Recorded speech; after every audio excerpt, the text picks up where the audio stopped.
देखि रातिदेखि पानी परेको साग भर्खर रोपेको साग डुब्यो। यो पनि भतक भुतुक लडेको छ। अब यो टिप्न मिल्दैन। सक्यो सबै सक्यो। यो चाहिँ टिप्न मिलेछ होला, अलिक ठुलो भएपछि। त्यो तोरीको साग त मिलेन।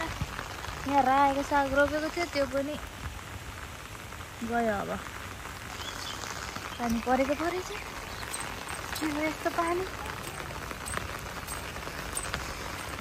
हत्तेरीका माटोमा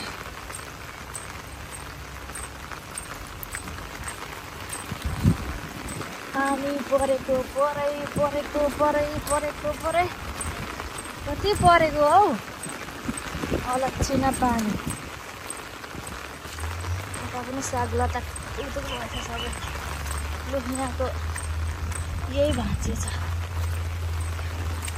यता के भएछ यता पनि भिडियो बनाउँ न।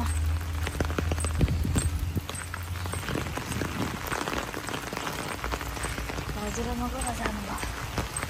आम्मा जाडो भएर मर्यो।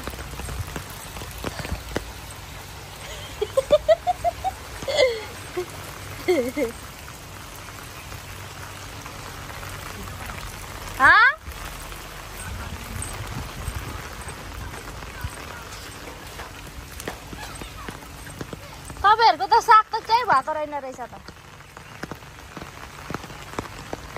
यो त टिप्न मिलिहाल्छ नि। हाम्रो त सबै डुब्यो।